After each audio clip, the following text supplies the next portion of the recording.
गुरु प्यारी साध संगत जी, नमस्कार जी। आप सब कैसे हो?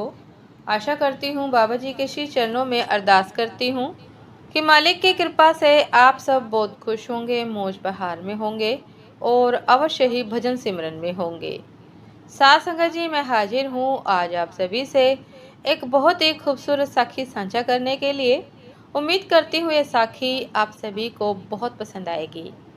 तो साध संगत जी, चलिए आइए समय न गवाते हुए शुरू करते हैं। साध संगत जी, एक वृद्ध व्यक्ति अपने बहू बेटे के यहाँ शहर रहने गया। उम्र के इस पड़ाव पर वह अत्यंत कमजोर हो चुका था। उसके हाथ कांपते थे और दिखाई भी कम देता था। वो एक छोटे से घर में रहते थे। पूरा परिवार और उसका 4 वर्षीय पोता एक साथ डिनर टेबल पर खाना खाते थे। लेकिन वृद्ध होने के कारण उस व्यक्ति को खाने में बड़ी दिक्कत होती थी।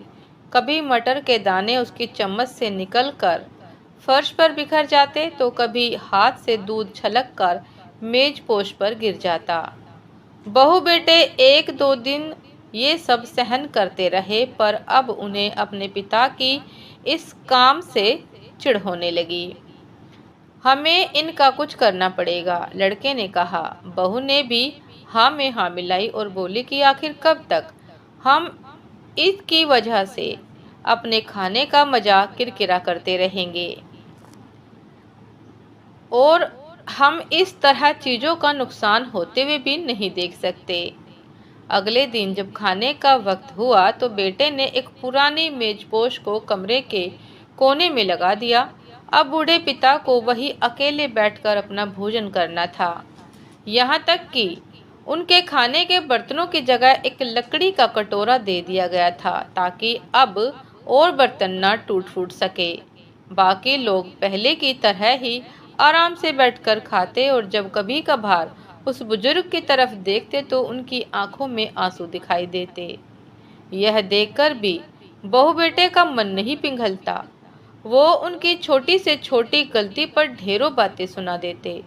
वहां बैठा बालक भी यह सब बड़े ध्यान से देखता रहता और अपने में मस्त रहता। साध संगत जी, एक रात खाने से पहले उस छोटे बालक को उसके माता पिता ने जमीन पर बैठकर कुछ करते हुए देखा। तुम क्या बना रहे हो? पिता ने पूछा। बच्चे ने मासूमियत के साथ उत्तर दिया, अरे मैं तो आप लोगों के लिए एक लकड़ी का कटोरा बना रहा हूँ, ताकि जब मैं बड़ा हो जाऊं तो आप लोग इसमें खा सके। और वह पुनः अपने काम में लग गया। इस बात पर उसके पिता, उसकी माता पर बहुत गहरा असर हुआ। उसके माता पिता पर इस बात का बहुत गहरा असर हुआ। उनके मुंह से एक भी शब्द नहीं निकला और आंखों से आंसू बहने लगे। वो दोनों बिना बोले ही समझ चुके थे कि अब उन्हें क्या करना है। उस रात वो अपने बूढ़े पिता को वापस डिनर टेबल पर ले आए और फिर कभी उनके साथ अभद्र व्यवहार नहीं किया। साध संगत जी, असल शिक्षा शब्दों में नहीं, हमारे कर्म में छुपी होती है। अगर हम बच्चों को बस ये उपदेश देते रहें कि बड़ों का आदर करो, सबका सम्मान करो और खुद इसके उलट व्यवहार करें, तो बच्चा भी ऐसा ही करना सीखता है। इसलिए कभी भी अपने पेरेंट्स के साथ ऐसा व्यवहार ना करें जो उन्हें बुरा लगे, उन्हें पसंद ना आए। साध संगत जी, ये थी आज की एक बहुत ही खूबसूरत साखी। उम्मीद करती हूँ ये साखी आप सभी को बहुत पसंद आई होगी। यदि पसंद आई हो साध संगत जी, तो लाइक कमेंट शेयर करना ना भूलिएगा। चैनल पर जो भी नए हैं कृपा करके सब्सक्राइब कर लीजिएगा, ताकि चैनल पर मिलने वाली सभी शब्द साखियों की अपडेट आप सभी को समय पर मिलती रहे।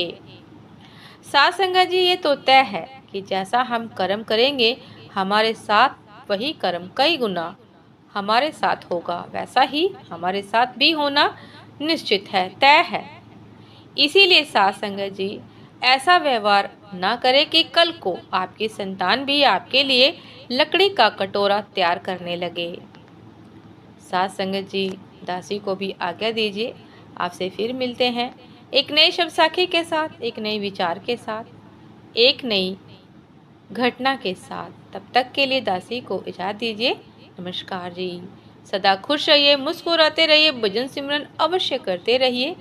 साथ संगत जी, ऐसा कर्म कभी मत करिए जिससे दूसरे को आहत हो। नमस्कार जी।